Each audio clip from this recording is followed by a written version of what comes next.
look, that over my career, these are the things that I have learned. These are the little tricks of the trade. You know, when that person retires, that trick of the trade is gone. And unless it's been handed down to somebody else, no one will ever be able to capture that again. Enchanted Sky Media.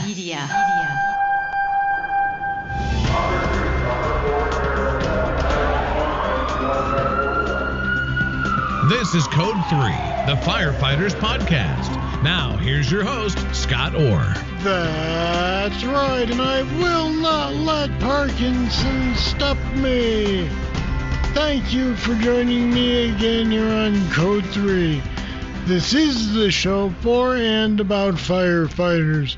We're informing and entertaining members of the fire service, just like you, from coast to coast.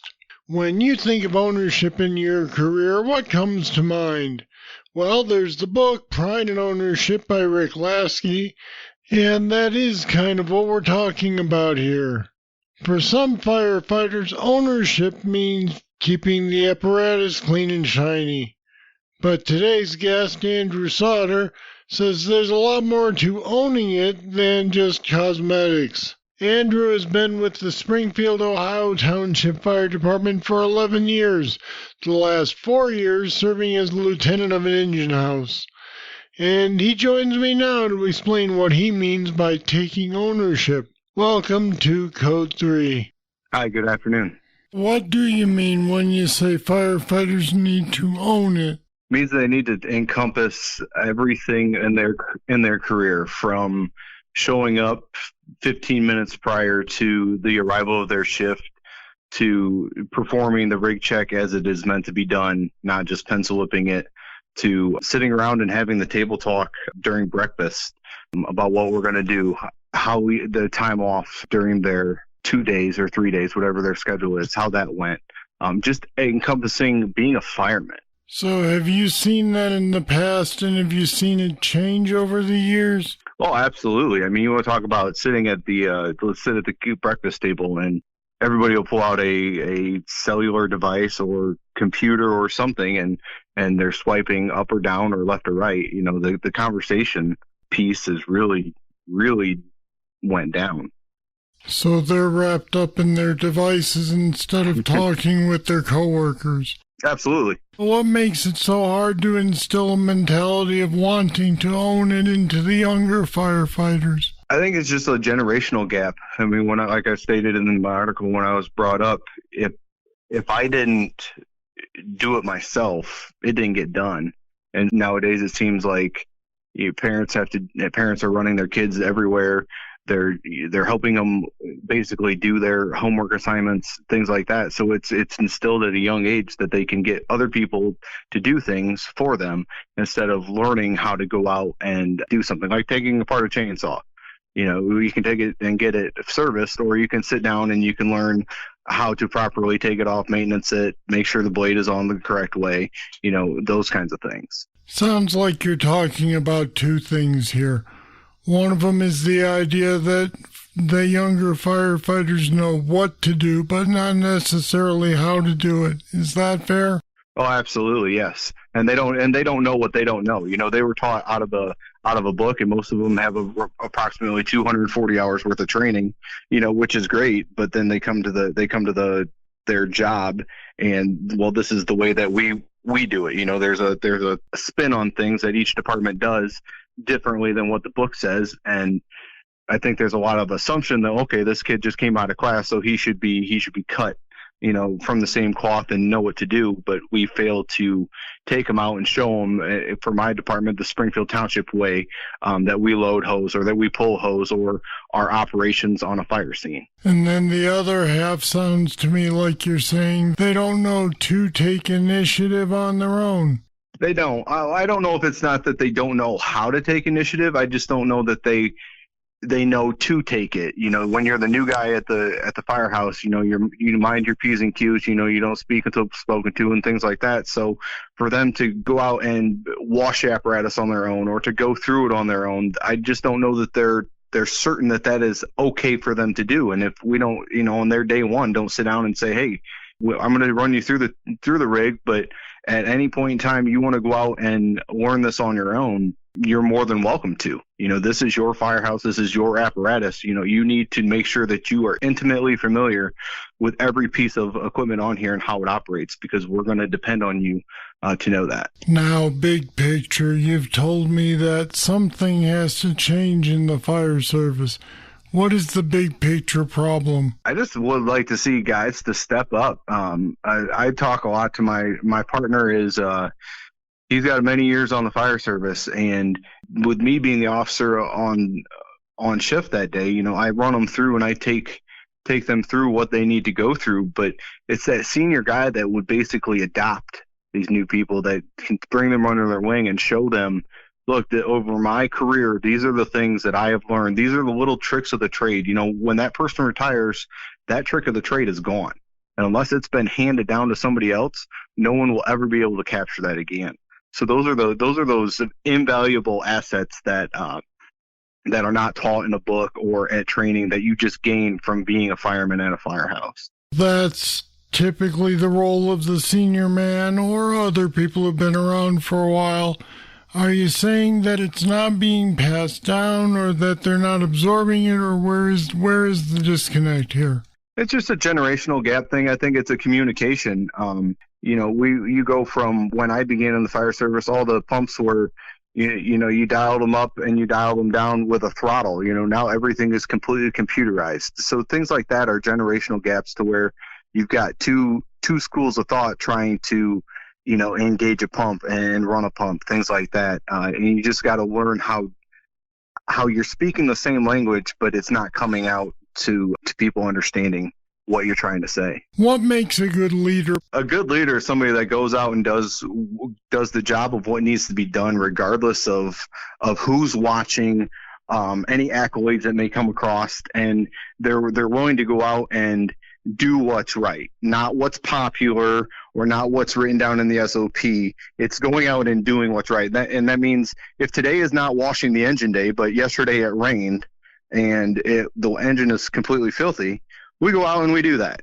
Nothing here tells me that I must do that. It's just that it goes back to owning it. It goes back to saying, this is my engine, this is my house, and we are going to do things right regardless of whether it's written down on a piece of paper, because we can do that. It's nothing that's going to get us in trouble. I'm not asking anybody to go out and be rogue as far as stuff like that. It's just, when you see something like that, take 5 minutes, own it, and move on. And you're going to see that is going to be something that people are going to take note of. And they're going to think, I didn't have to ask them to do that. Or, this other shift, they always make sure that this stuff's done. I like that. And we're going to try and emulate those things. And before you know it, it's spreading like wildfire throughout your department. And it's a way to help the department grow and just mature without ever having to be really even spoken in most cases. Here again, is that something that you think has been a problem with newer or younger firefighters not getting that attitude on their own?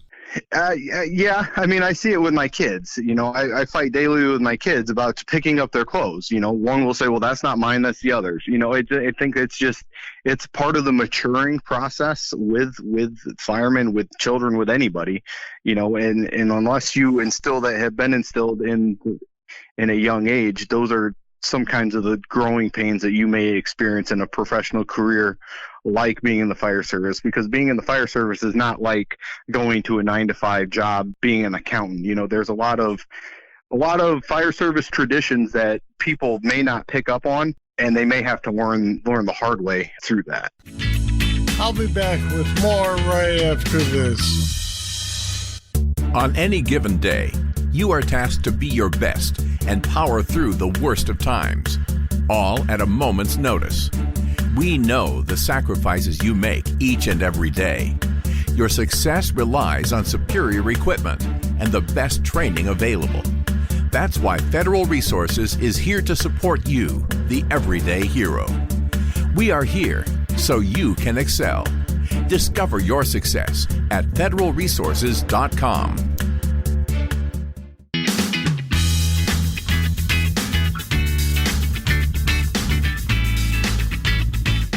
In your experience, do these problems eventually get solved as the younger firefighters become more experienced? Or is this something that if they don't learn it, they're never going to learn it? I think that can be a combination of both. I think there's a maturation process that goes on. I mean, when you come out and you're very young, as when I began, I was 18.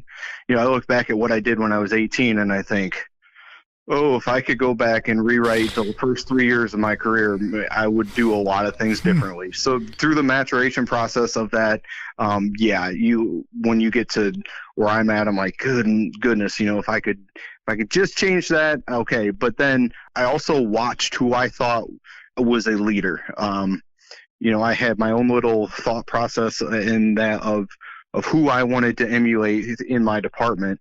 And so I basically just began watching their every move, from in the morning to on scenes to the way they carried themselves through the whole 24-hour shift. And I said, if I want to be a good leader, I want to be like that person. So I basically just tried to, in my own way, be like that person through just constant hours of just being around them and having many, many tailboard talks of, that would last well into the night. Those invaluable things that I talked about earlier, that the communication, the just talking about, that I would have never learned if I would have just been simply watching him. There was those conversations that were had. It sounds like mentorship without actually calling it mentorship. Sure, absolutely. I know of departments that do a journeyman program. They potential truckies or engine op guys. They spend a significant amount of time on those shifts. It could be up to years learning from those guys. Those are a lot bigger city departments that do that, but they do that for a reason. They pass down those intricate things that I can't teach you in a book and you can't find on YouTube, no matter how many fire searches you try and find. It's just, those are those things that come through with like a journeyman or mentorship. And you don't lose track of that employee. And those are the ones that I think that turn out to be your studs. So I guess what you're saying is the best leaders are the people who you just follow because of how they act, not what they say. Absolutely, because their actions speak louder than words. I mean, I can write down or I can say everything that sounds good, and it sounds like, man, that guy's got his stuff put together. But then if I go out on scene and I fall flat on my face and I can't perform, what kind of leader am I? I'm fake. So it's those people, and a lot of times the people that go out and do things that can do the job the best, they don't really want to have the title of a lieutenant or captain or something like that because of having to deal with administration and being up on a different level as far as, responsibility and things like that. They just want to come in and do their job to the best of their abilities and go home. Being an officer is a different job, and we've discussed that on this show before. If you're a very good firefighter and eventually you make it up to battalion chief, you're now asked to do a different job. Absolutely. And sometimes, it's hard. Believe me, it's hard to be, second or third on the line through the door. Being on the nozzle, that's the whole reason why most people become firemen. You want to go in and you want to be that guy on the nozzle that's first in to call first water on the fire. You went in and you knocked it down and came out, and everybody gets to see what you did because the fire's extinguished. There's not a whole lot of glory to the guy that's humping hose that made that guy fly through the house effortlessly with no kinks and helped with the fire extinguishment. That guy doesn't get the accolades. The guy on the end of the nozzle does. But everybody has their role, and if each one of those roles performs to the maximum potential, the end result is phenomenal for the battalion chief, the captain, the lieutenant, anybody that's in command of those scenes. Absolutely. And you hope the man on the nozzle recognizes that he wouldn't be able to pull it off without the second man behind him. Oh, absolutely. One of the things that when we begin with our newer employees, they get up to the point of like pump operating. And, that is not a glorious job because not very many people, I shouldn't say nobody, but not very many people want to be pump operators when you're 24 years old. You want to be that guy that's inside doing it. And when it's your day to drive, you're like, that's the day that you're going to catch the working job. But if you can't take the truck and you can't, number one, get to the scene safely, you can't get the truck engaged in the pump, and you can't get water to that guy on the nozzle, nobody can do anything. And I really try and stress that you honestly are the most important guy on the scene, because nobody else can do anything until you perform. And that can go back to owning it. Every single spot on the fire grounds, in the firehouse, has a potential to own it. It's just a matter of taking that pride and ownership, as you spoke about with Rick Lasky, who's probably the godfather of this. Yep. Is, you have to take it, embrace it. It's your child. You have to rate, if that engine is yours for the day, you make it, everything about it, and you are prepared for anything that may come. So if it doesn't engage right, if you're taking that ladder like I wrote and throwing it for your guys up to Division 2, and you hear a different sound, man, it doesn't sound like the water. It sounds like the truck's starting to cavitate, something like that. What's my water level? Those kinds of things. Those are the invaluable, intangible things that you cannot know unless you have spent countless hours out there training, practicing, and getting ready for those moments. Good advice. Andrew Sauder, thanks for being on Code 3 today. Oh, I appreciate it very much. Thanks for the opportunity. And we put some more information on our website at code3podcast.com/ownit. One word, own it. Check it out. Here comes your trivia question. During a hazardous materials response, the incident commander and what other position are required by OSHA? I'll have the answer right after this. If you like Code 3, you'll love the Code 3 Bull Session. It's more discussion with our guests on any topic. Sometimes it's serious. Anywhere from 14 to 18,000 volts of electricity shot into my right hand and exited my right leg and right arm. Spent about 4.5 months in a burn unit. Sometimes it's not so serious. And once again, I refer to the late Chief Brunacini. I can remember when his book first came out, Fireground Command, there were people that were ready to hang him in effigy. And nowadays, we refer to him as St. Bruno. But it's only available to patrons of Code 3. Find out what you've been missing. Go to code3podcast.com/support. Pledge just $10 a month to support Code 3, and you'll get immediate access to all the Bull Sessions in our library and future interviews as we post them. Become a patron today. Here's the trivia answer. During a hazmat response, OSHA requires an incident commander and a safety officer, and these positions cannot be filled by the same person. All right, that's it. That's all for this edition of Code 3. Thank you for listening. I'll be back next time with more, and I hope you'll join me then. I'm Scott Orr, and until then, I'll see you later. Code 3 is a production of Enchanted Sky Media. To get in contact with us, visit code3podcast.com. And if you haven't subscribed yet, you should. Don't miss an episode. Find us at the Apple iTunes Store, Google Play, or wherever you get your podcasts.